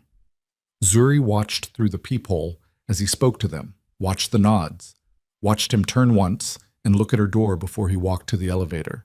She went to bed and did not sleep and did not pretend she was sleeping. She lay on her side in the dark and listened to the rain and felt her daughter move and thought about the photograph on her phone and about a man walking into a building tomorrow to dismantle the empire he'd been built to inherit. And she thought about all the ways that could go wrong, and then she stopped thinking about it because there was nothing useful in that direction and closed her eyes and breathed until the gray light started to come through the curtains. Her phone rang at 7:15. Kang Min. She answered on the second ring. "Are you there?" "Leaving now." His voice was the same register as always, level, complete. "I want you to have Han Suyan's number on dial. If anything, go," she said. "I'll be here." A pause. Not long. "Zuri." "Go," she said again quietly. He hung up. She sat up in bed and put her feet on the floor and pressed her palms against her knees and breathed in and out and did not allow herself the full weight of what the next several hours contained. She got up. She made tea. She sat at the kitchen table where the legal pad had been, and she waited. The Black Tiger Syndicate's primary headquarters occupied the upper 6 floors of a building in central Seoul that presented publicly as a financial services company. The lobby had marble floors and professional staff and the ambient hum of legitimate commerce. The elevator to the private floors required biometric clearance. Kang Min had that clearance. He'd had it since he was 23. He arrived at 8:45 in the suit he'd worn to Zuri's apartment the previous night. Unchanged, the rain now dry in the fabric. He didn't announce himself. He didn't need to. His presence in the building was registered automatically through the clearance system, and by the time he stepped off the elevator on the 52nd floor, the corridor was already aligned. Staff who had worked with him for years, moving with the careful alertness of people who understood something was different this morning without yet knowing what. His father's head of security, a man named Park Tae-won, who had been with Dong Chul for 26 years, met him at the corridor junction. "Mr. Seo." Park Tae-won was 60, compact, with the kind of physical stillness that came from decades of professional readiness. "Your father is expecting you." "I know," Kang Min said. "He's asked that any—" "I know," Kang Min said again, still moving.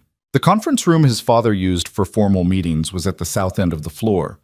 Floor-to-ceiling glass overlooking the city, a long table capable of seating 20, currently occupied by 6 men. Kang Min clocked them as he entered. 2 of his father's senior legal counselors, 2 captains from the syndicate's operational hierarchy, a financial advisor who had been with the family for 15 years, and Lim Byung-ho, Jia's father. He was there, in the room, which answered the question of whether the 2 families had coordinated on this, answered it definitively and without ambiguity. Seo Dong-chul sat at the head of the table. He looked, as he always looked, like a man who had achieved complete comfort with the weight of himself. 70 years old, silver-haired, dressed with the restrained quality of someone who hadn't needed to prove wealth through display in decades. His hands were folded on the table in front of him. His expression as Kang Min entered was composed and attentive and entirely illegible. "Sit down," Dong Chul said. "I'll stand." Something moved in his father's eyes. Not surprise. Dong Chul was not easily surprised. Something more like calibration. Lim Byung-ho shifted in his chair but said nothing. He was watching Kang Min with the cautious attention of a man who had been in enough rooms like this to know when they were about to change temperature. Kang Min looked at the room. He looked at each face. He let that take exactly as long as it needed to, and then he said, "I know about the clinic." Silence. "I know about the data sharing agreement. I know about the authorization dated 14 months ago. I know the Lim family built the infrastructure and my father utilized it." He looked at his father. "I know the engagement was a construction, not an alliance, a mechanism." He paused. "I'm asking you to tell me I'm wrong." Dong Chul looked at him for a long moment. "Sit down, Kang Min. Tell me I'm wrong." "You're not wrong," his father said, simply, without apology. "The way you state a fact about weather or terrain." "Sit down." The room was very quiet. Kang Min felt the information land in his body the way physical blows land, not as an idea, but as a weight, something that rearranged the internal landscape. He had known since last night. Knowing and hearing it confirmed were different things. He breathed through it. He stayed standing.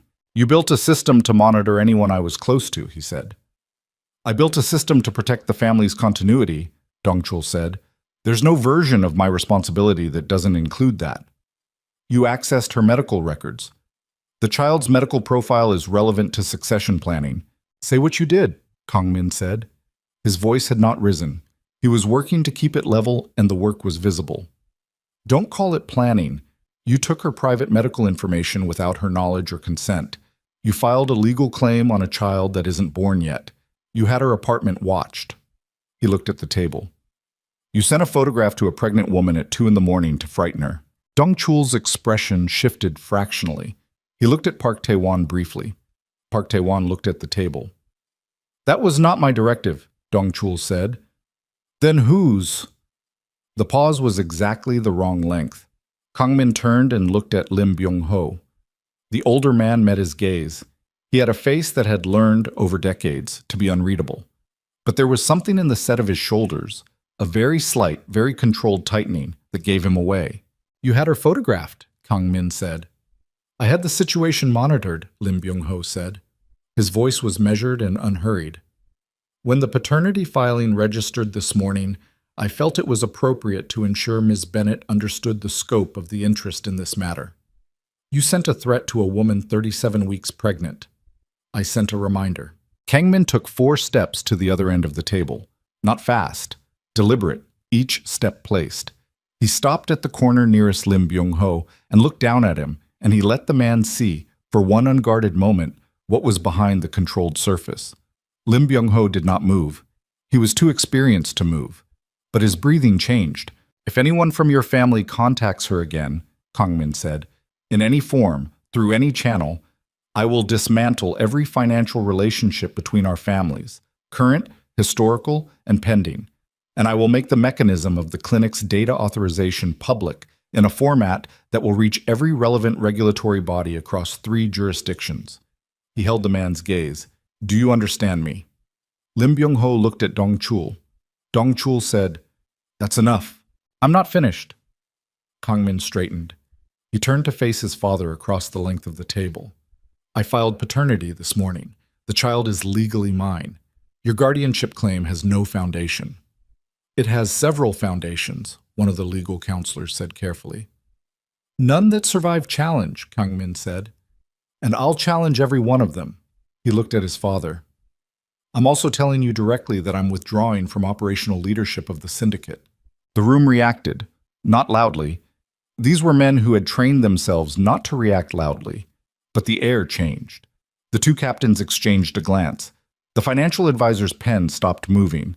Park Tae-won, standing at the room's edge, went very still. Dongchul sat for a long moment looking at his son. Then, with the deliberate control of a man who had not survived 40 years at the top of a criminal empire by losing his composure in conference rooms, he said, You're making a decision under emotional pressure. I'm going to give you time to— I'm not, Kang Min said. I've been making this decision for longer than last night. Last night just removed the last reason I had to delay it. He kept his eyes on his father's. You planned for every contingency except this one. You planned for me to want power enough to accept the cost of it. He paused. I don't. Not anymore. Dongchul stood up. He was not a large man physically, but the act of him rising changed the room's geometry the way it always did. Everything reorienting, space reorganizing around his vertical. He walked the length of the table with the steady, unhurried pace of a man who had walked into difficult situations for 7 decades and hadn't stopped yet. He stopped in front of Kang Min, close. The distance between them was less than a meter. Father and son, 2 men who had spent 30 years in a relationship that was simultaneously genuine and transactional, who had shared meals and silences and a world built on violence and called it family. Dongchul looked at him for a long time. If you walk away, he said quietly, I cannot protect you from what that costs. You know what it costs. Yes, the financial exposure alone, I know. The partnerships that require your name as guarantor, I know all of it, Kang Min said. I've known all of it for 3 years. I've been carrying the inventory of the cost and looking for a number that made it worth paying.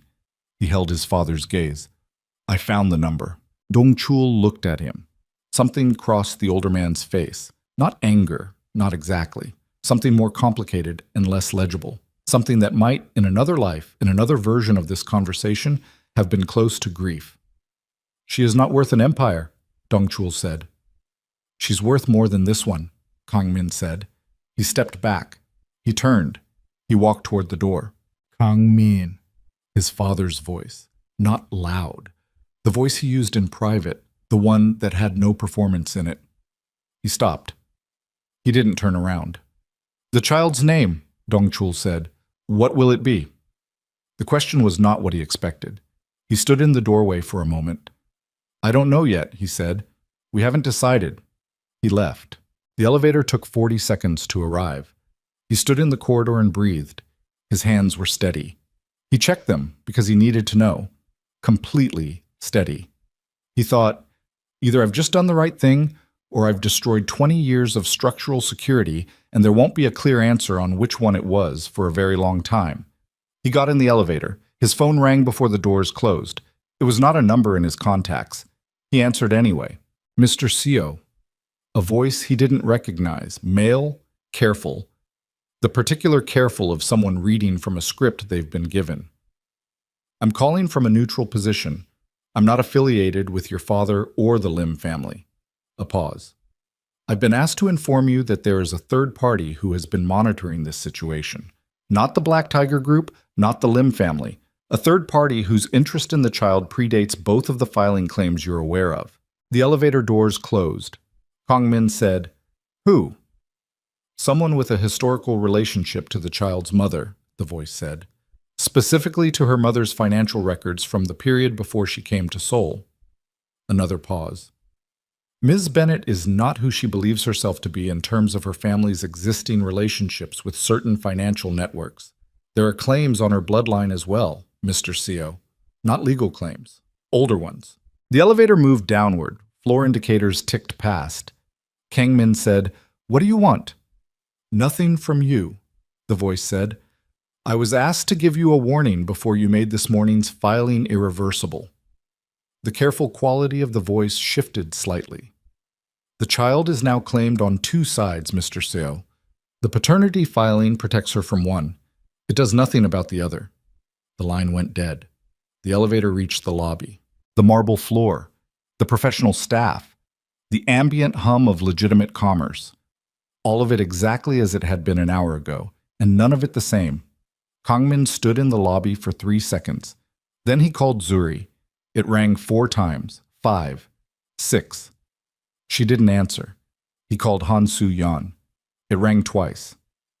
Mr. Seo, where is she? A pause that lasted exactly long enough to tell him something was wrong. She called me 40 minutes ago. She said she was having contractions. He was already moving toward the exit. Where? She took herself to the hospital. She said she didn't want to wait. Another pause. Mr. Seo, her water broke at home. She's been admitted. I'm on my way there now. He hit the lobby doors at a pace that wasn't quite running. The morning air hit him. Seoul at 9:30, traffic and exhaust, and the particular energy of a city in full motion, indifferent to everything happening inside one moving vehicle and one hospital room and one man standing on a pavement trying to process the simultaneous information that his daughter was being born, and someone with a claim he'd never heard of was already... He ran 2 red lights getting to the hospital, not recklessly, with the controlled urgency of a man who had made a calculation about acceptable risk and was operating within it. His driver knew better than to speak. The city moved past the windows in streaks of morning light and traffic and ordinary life going about its business. While inside the car, Kang-min sat with his phone in both hands, trying to reach Zuri, and getting nothing, and trying to process simultaneously the call from the unknown voice and what it meant and what it required, and the fact that none of that mattered as much as the singular information that his daughter was being born right now without him in the room. She answered on the 7th attempt. Not Zuri. A nurse, brisk and professional, who had apparently picked up the phone from the bedside table. Ms. Bennett is currently in active labor. She's asked that tell her Kang-min is 5 minutes away. A pause. He heard background sounds. the particular ambient noise of a hospital room, equipment and ventilation, and somewhere underneath it a sound that rearranged everything in his chest. She says, the nurse started. Tell her I'm coming. He ended the call. He was there in 4 minutes. Han Soo-yeon was in the corridor outside the labor ward, her legal pad under one arm, her phone in her hand. She looked at him as he came off the elevator and read his face with the efficiency of a woman who processed information for a living. She's progressing fast, Han Soo-yeon said. They said 2 hours, possibly less. The call I received, he said. The third party. I need you to start pulling on that thread right now. Tell me what you know. He gave her the exact words from the call, verbatim. He had a memory for language under pressure, something his father had trained into him, the ability to retain precise information in difficult circumstances. He watched Han Soo-yeon's face as he relayed it. He watched the moment it landed. Her mother's financial records, Han Soo-yeon said, before Seoul, before she came here. Han Soo-yeon looked at her phone. I have a colleague who specializes in tracing financial network relationships, legacy structures, family debt systems, the kind of claims that don't appear in conventional legal registries. She looked up. Give me 2 hours. I don't know if we have 2 hours. Then give me what we have, she said. Go be in that room. He looked at the door to the labor ward. She may not want me in there, he said. It cost him something to say it. Han Soo-yeon looked at him with the expression she used when she had decided to say something outside her professional function. She called me 40 minutes ago from her apartment floor, she said. She said she'd been having contractions for an hour and hadn't called anyone because she didn't want to be a problem. She let that sit. That woman has been not wanting to be a problem for 8 months. Go be in the room. He went. The nurse who admitted him looked at his suit, yesterday's suit, rain-dried, the morning's confrontation worn into it, and made no comment. She walked him to the room and opened the door, and he stepped inside. Zuri was propped into bed with the institutional efficiency of hospital positioning, monitors attached, an IV line in her left arm. She was in the particular concentrated state of a person whose body has taken over the management of everything. Breath short and deliberate, jaw tight, hands gripping the bed rail with the focused pressure of someone using physical sensation to stay present. She looked terrible, and she looked extraordinary, and she looked at him when he came in with an expression that was too many things at once to name. You're here, she said. Her voice was compressed, a contraction moving through her. I'm here. He crossed to the chair beside the bed. He sat. He put his hand on the bed rail near hers without covering it, letting her choose. She moved her hand and covered his. They didn't speak through the next contraction. He watched her breathe through it, the focused in and out, the grip tightening and releasing. He stayed completely still and let her use whatever she needed to use. When it passed, she said, without preamble, How did it go? I walked out. She looked at him. It's done, he said. I told him directly, in front of his legal team and Lim Byung-ho. Lim Byung-ho was there. Yes. She absorbed this. Another contraction building at the edge of her expression. The photograph, she said. That was the Lim family. Yes, he admitted it indirectly. His jaw tightened. I handled it. How? With information he couldn't afford to have public. He held her gaze. He won't contact you again. She breathed through the next contraction. It was longer. He watched her work through it with the same focused endurance she brought to everything. Not performing courage, just doing what was required.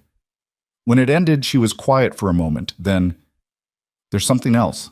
I can see it. He looked at her hands, at the monitor, at the window where Seoul was doing its ordinary morning thing beyond the glass. Someone called me after I left the building, he said. A voice I didn't recognize. They told me there's a third party involved, someone with a historical connection to your family, your mother's financial history specifically. He kept his voice level. Zuri, do you know anything about your mother's financial relationships? Before you came to Seoul, any debt structures, any... Something moved across her face. Not surprise. Something older than surprise. Zuri, she closed her eyes. She opened them. She said, My mother had a debt. He waited. When I was 15, she said, she borrowed money. Not from a bank, from a private network that operated in Atlanta. the kind that offers loans when conventional lenders won't, at rates that compound in ways that are designed to be impossible to clear. She breathed. She cleared part of it. She couldn't clear all of it. By the time she died, the remaining balance had compounded to a number that... She stopped. Another contraction, shorter, a warning. That was never formally settled. Who held the debt? She looked at him. I don't know the name. I was 22 when she died, and the call I got was from a man who told me the debt would not transfer to me, that it was forgiven as a courtesy. She pressed her lips together. I believed him. I had no reason not to. I had nothing they could take. But now you have something, Kang Min said. She looked at him with the exhausted precision of a woman who had just assembled the same architecture in her own mind. They didn't forgive it, she said. They held it. And when you became valuable, when my daughter became valuable, her voice was flat. They were waiting for exactly this, for me to be in a position where the debt could be leveraged against something real. He sat with this. The hospital room, the monitors, the particular compressed silence of a place where enormous things happened routinely. I'm going to need the name of whoever called you, he said.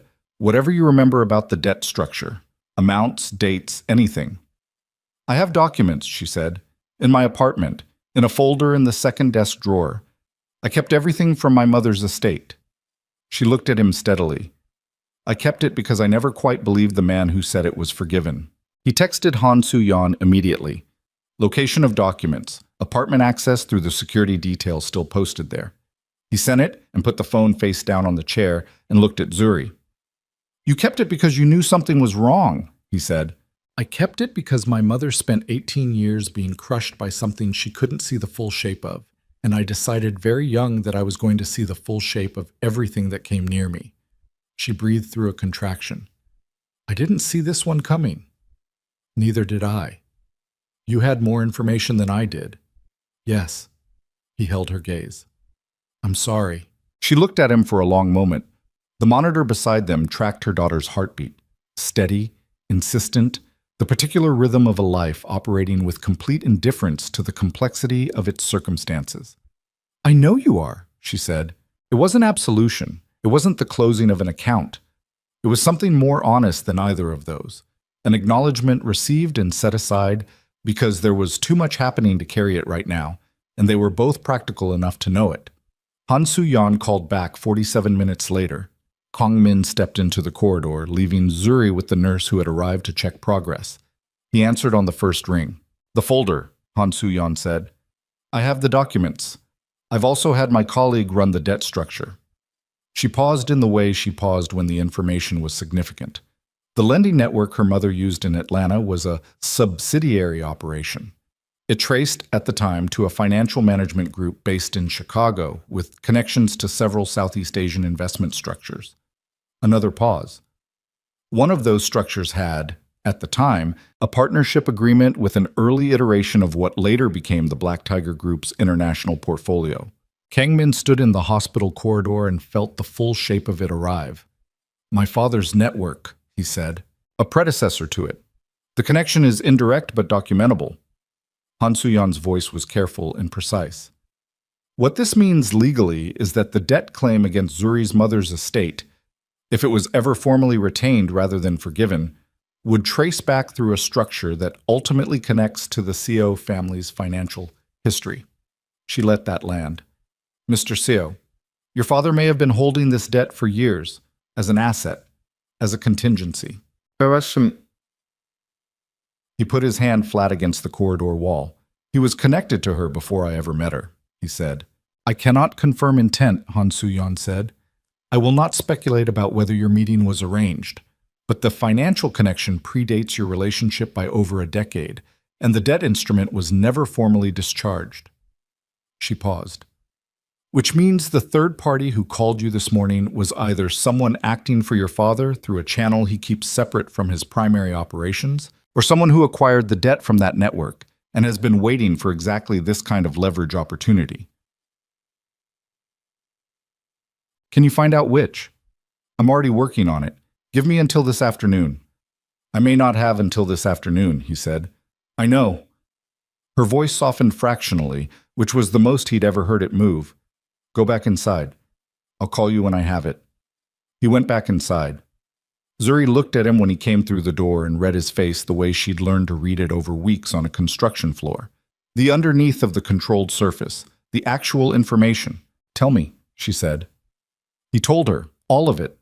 He didn't manage the delivery or sequence it for emotional impact or decide what she needed to hear first. He told her the way Han Soo-yeon had told him, level, complete, in order.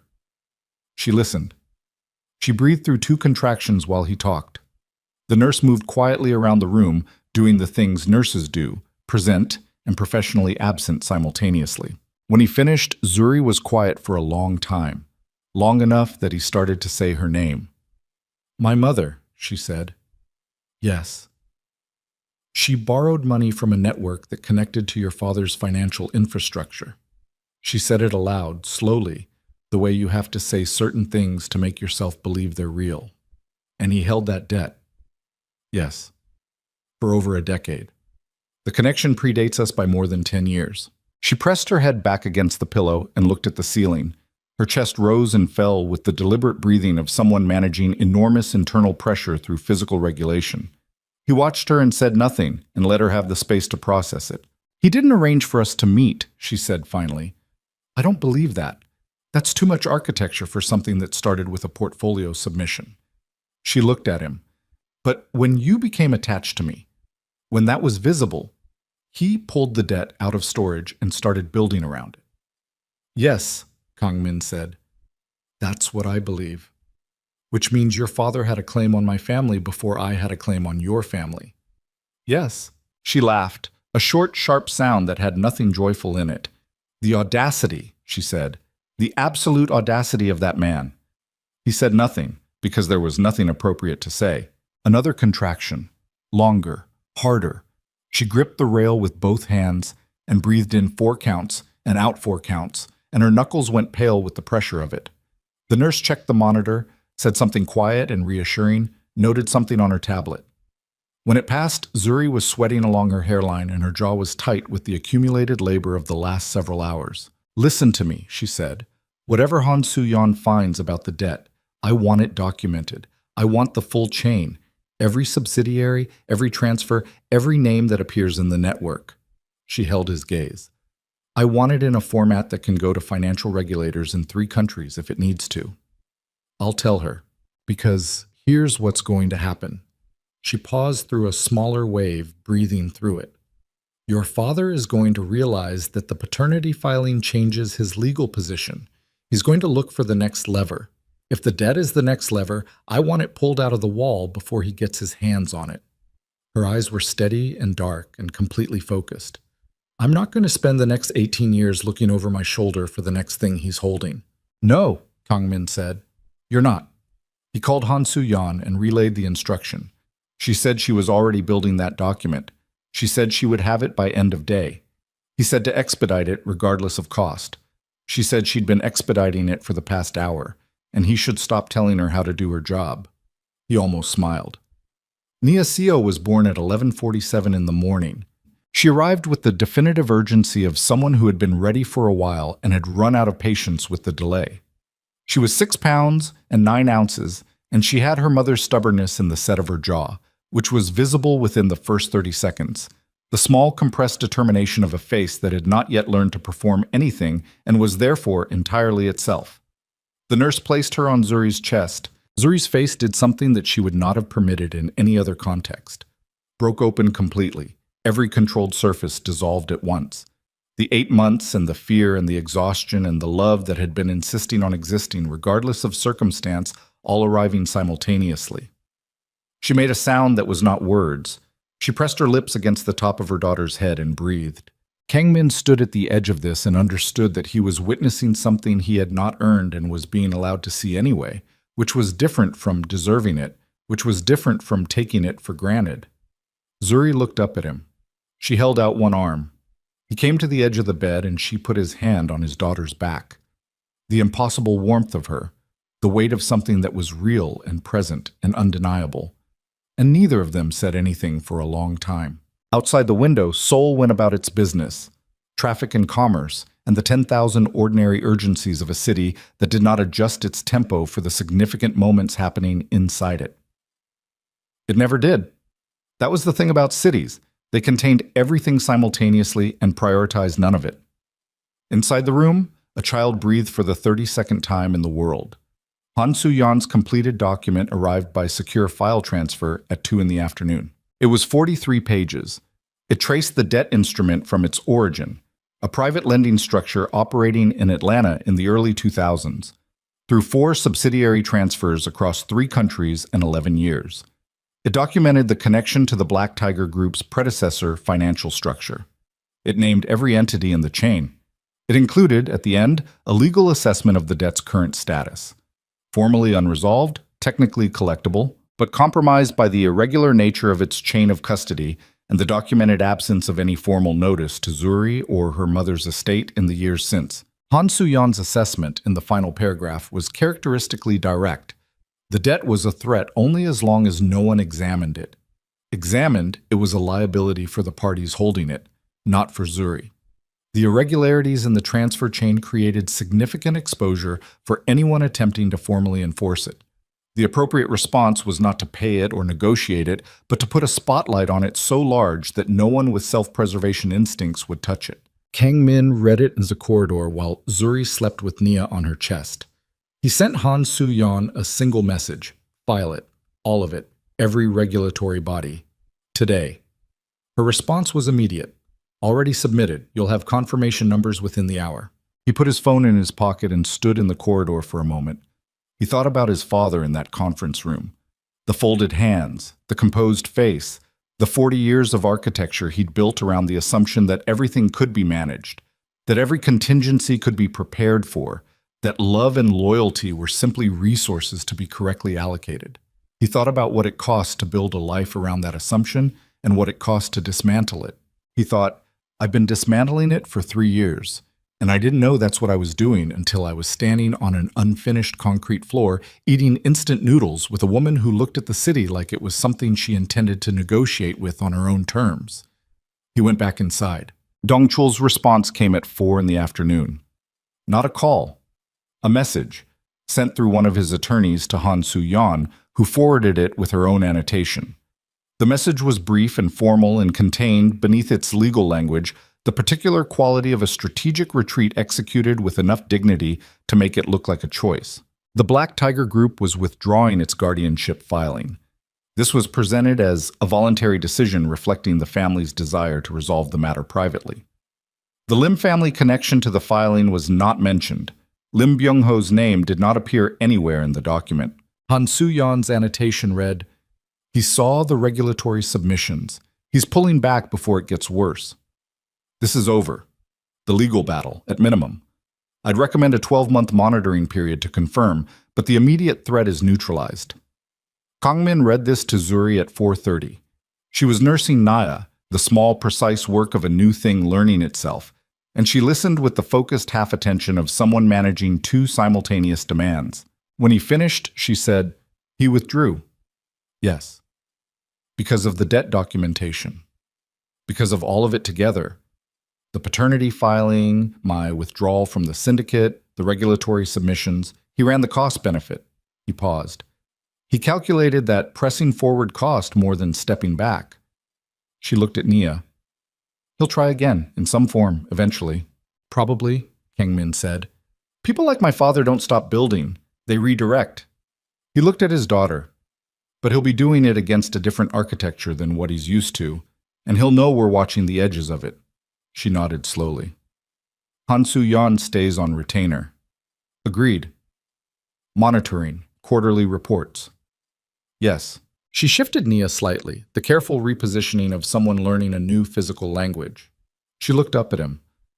You actually left, she said. The syndicate. You actually walked out. Yes. What does that mean, practically? He sat in the chair beside her.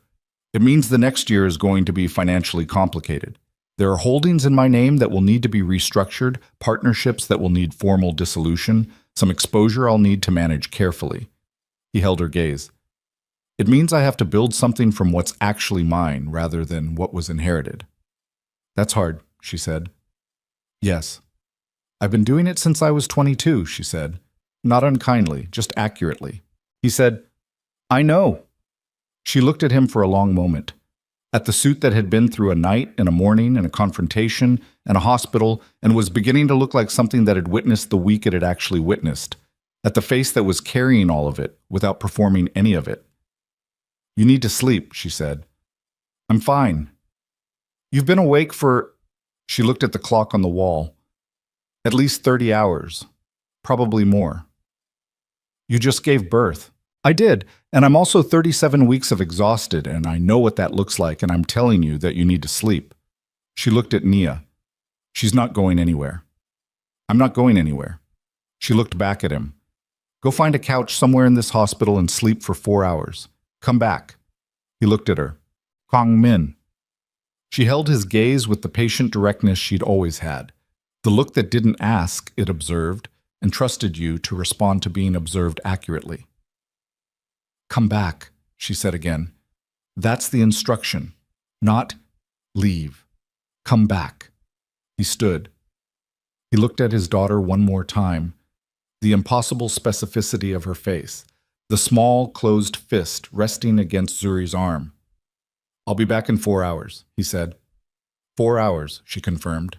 He went and found an empty family room 3 corridors away and sat in a chair that was too small for him and closed his eyes and was asleep within 90 seconds.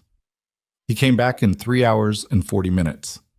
She was awake, Nia asleep in the clear hospital bassinet beside the bed, and she was looking at the window at the late afternoon soul light doing what it did, the particular gold of it that he had first pointed out to her on a construction floor that felt like a different century. She heard him come in and didn't turn from the window immediately. He came and stood beside her, and they both looked at the light together for a moment. I have a question, she said. Go ahead. The penthouse, she said. Your father's, the Black Tiger Group's. It's still yours? He thought about it. The building arrangement will need to be reviewed. There are shared assets that complicate...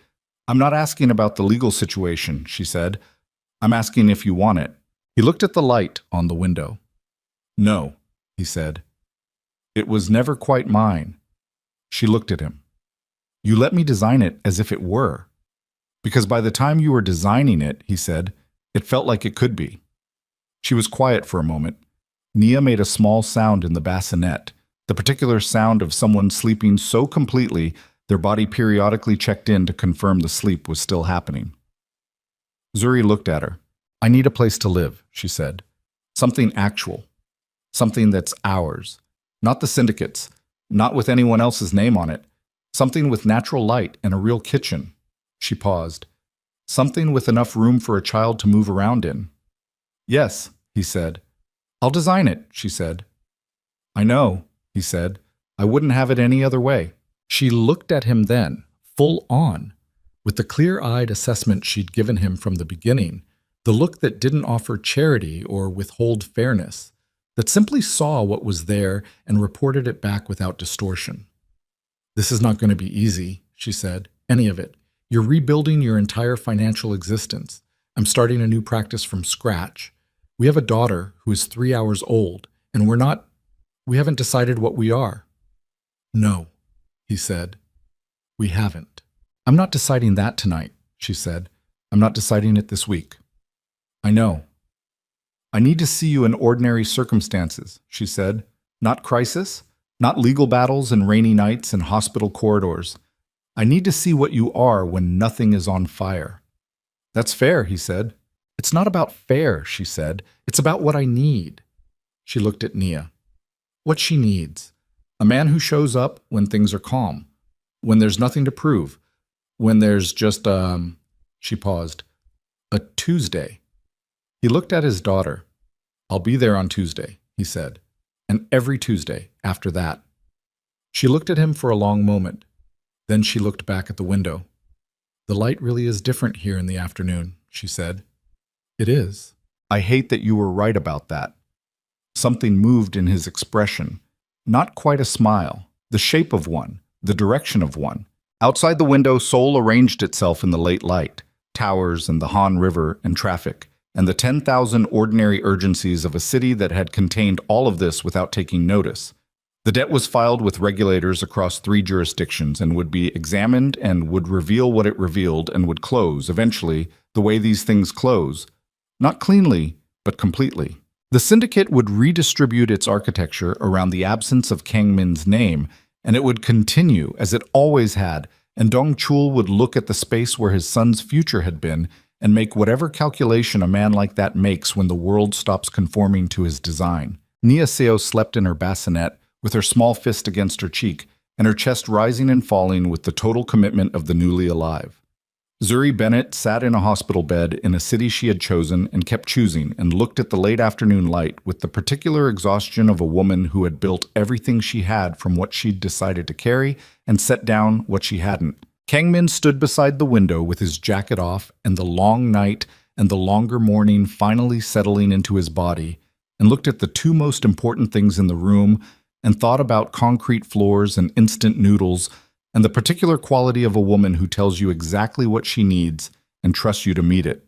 He thought, I know what I want now. He thought, I'm going to spend a long time earning the right to it. He pulled the chair to the window and sat down beside her. Not close enough to crowd, close enough that the warmth of it was there, present and available, if she wanted it. She did not move away. Outside, the city turned slowly toward evening, and the light shifted, and Seoul went on being Seoul. Indifferent and enormous and full of lives that were each, in their own small radius, the most important thing in the world. And in a room on the 4th floor of a hospital, with ordinary walls and ordinary machines, and one very small person asleep in a plastic bassinet, something that had been running for a very long time finally stopped. Not because it was safe, because it was done. And what came after? The Tuesdays, the ordinary light, the slow building of something that didn't require a crisis to hold it together. That was not an ending. That was the whole point.